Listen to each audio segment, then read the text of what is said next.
Good morning. Isn't it a wonderful day? Isn't it wonderful to be outside after weeks and months of coronavirus lockdowns? It is also a wonderful time to enroll at the university.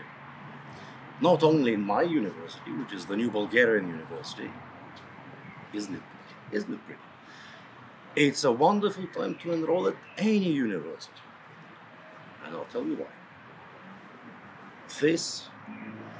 We are at the beginning of a major rethinking of our ideas about the world and about our place in it.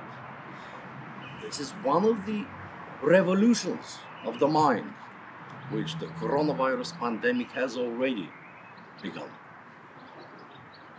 For the previous 30 or 40 years, we were being told, being persuaded to believe in things which turn out to be simply untrue when put under the pressure of a real crisis. These things must be changed, rethought, and replaced with something better. And this is what we will be doing at universities over the next decade, generation. The old ideas, you remember, it was only a few months ago.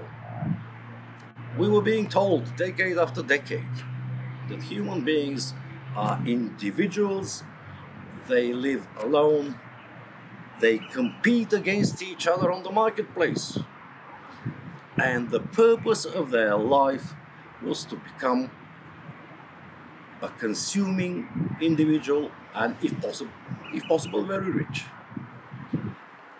When was the last time anybody told us about loyalty to other people, solidarity with other people, obligations to people, to the community we live in?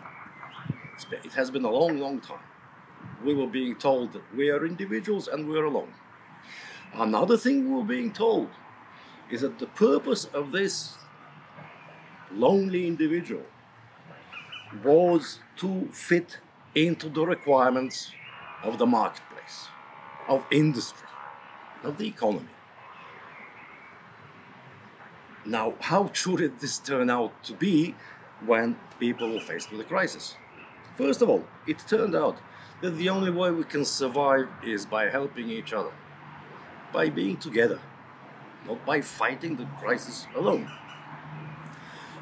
Another thing we realized is that our purpose as human beings is not to fit in with the demands of the market or the economy. For decades, we were being told that the economy is our master. And the way it worked was very simple. If our human beings' purpose was to fit in with the requirements of the economy, therefore the economy was our master, and we should obey our master, the economy, sacrificing everything else to the economy, to GDP. What happened? As soon as the crisis hit, everybody around the world, from presidents, prime ministers, governments, everybody suddenly realized that no, we do not sacrifice human beings for the economy. We sacrifice the economy for human beings because human beings are more important. Our purpose is not to serve the economy. For decades, we at universities were being told. In this university, we never surrendered, but we were being pressured. Even the new Bulgarian University was being pressured to produce workers and managers for the economy. The role of universities, we were being told, is to produce workers and managers for the economy. Now, this has always been arrant nonsense, because universities have existed for a millennium, for 1,000 years, and their purpose has always been to help people become independent, critical, and moral, and of course successful, while being all of these things. It is now obvious that we do not live alone, we survive and prosper as communities We are not the slaves of the economy. We do not exist to serve the economy. Let me show you how we will be rethinking all of this at universities. At universities, what we mostly do is read the texts of the great thinkers of the past, understand them, and try to adapt them. See if there's anything useful for our lives today. So faced with this major change of ideas, the old stuff is gone. What's the new stuff? We begin thinking, who wrote on this? Aristotle wrote on this 2,300 years ago. Told us various things. People invent the economy to improve their lives. It's not the economy that invents people. Another thing which Aristotle told us. People live together in communities. The person who lives outside of the community, said Aristotle, can be a beast or a god, but not a human being. Did we become gods? No. Many of us became beasts, which is not a nice thing for a human being to be. And then we start thinking, maybe Aristotle, having got these things right, has other things that he got right that we can use. Here's another thing.